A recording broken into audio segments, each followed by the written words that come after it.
Oscar Lopez took up the mantle of leadership of the Lopez Group of Companies in 1999, shortly after the Asian crisis blew up. He was about to turn 70, and the problems he inherited seemed insurmountable. So I asked myself, how does a 70-year-old try to take over a company with problems because it was in the midst of the Asian financial crisis? I had to keep fit, so I devised a wellness program for myself, and then I also imparted that to all the employees. Oscar Lopez is by nature deliberate and methodical. He ponders a problem, thinks hard to arrive at the solutions, and works toward it slowly but surely. His steady, undramatic, and determined management style has been vital in the continued success of the Lopez Group. It was just getting all the people together, telling them we're facing this big problem. Let's put our heads together and see whether we can solve it. There was no dramatic solution. It was over a long period of time, practically 10 years, before we could say we're practically out of the woods now. Well, he's very quiet and effective. He had mentioned that he's going to step down when all the problems of the company are cleared, and he has done that. So you admire him for the patience, for his perseverance, and for his effectiveness in eventually getting everything done. Oscar Lopez and the Lopez Group have lived through many crises: war and its devastation, martial law and the loss of the family's business empire to the dictator, local and global economic crises, as well as hostile governments. He believes that what has saved the Lopez Group again and again are its distinctive values: a pioneering entrepreneurial spirit, teamwork, nationalism, social justice, a strong work ethic, integrity, concern for employee welfare and wellness, and business excellence. These are the core values that his father, Don Eugenio H. Lopez, emphasized during his term at the helm. The three greatest influences in my life was my father, and my father. You know, he started this CSR movement long before it was articulated as a philosophy. He really felt that companies could not keep all the income to itself. That was the worst thing that could happen. He says, we must share it with the community. So that started Meralco and eventually all the other companies in the Lopez Group to form foundations that went into CSR work. I've known the Lopez Group for many years. Not only Oscar, but his father. And I greatly admire the family for always being willing to sacrifice everything for what is right. You know. Very few companies in the country are willing to do that. You know.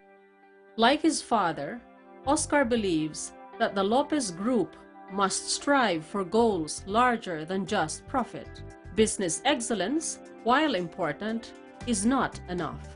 He supports the various programs of the foundations under the Lopez Group. Among others, the Paliparan Resettlement Project, the Microfinance Program of Bayan Foundation, and the Knowledge Channel.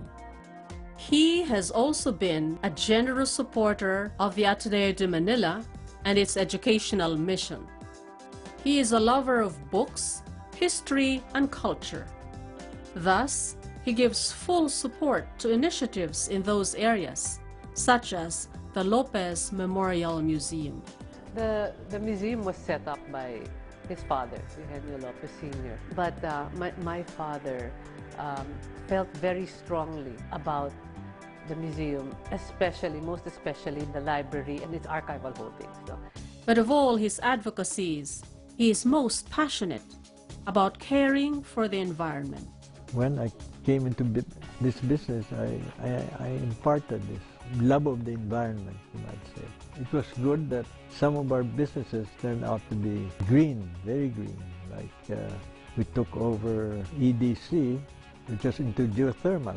It went into hydroelectric, so that's also clean. Our program is really based on good environment and love of nature. So I decided to tell them to go into reforestation. They were doing it in some ways, but when I gave them the program, and now it's called Binhi, they started going about it systematically, so that today we are doing 1,000 hectares per year for the next 10 years, spending quite a bit of money to propagate the best species in the country, hardwoods. No? It just illustrates also how I guess his love, no, for the environment. Many of the things that we've chosen to do, and in fact even many of the way we've really chosen to pursue our energy business and our power business, environmentalism is really built into it.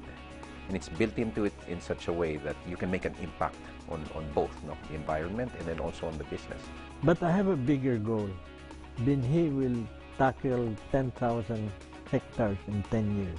I told myself, I think if this country can have all of its barangays undertake a program of reforestation within their own area, can you imagine how fast that reforestation can take place? And it will happen. He will make it happen. He will do it one step at a time, just as he recently scaled the mountains of Apo, Canlaon, and Pulag. He will not stop, no matter how long it takes and how hard the climb, until he reaches the summit.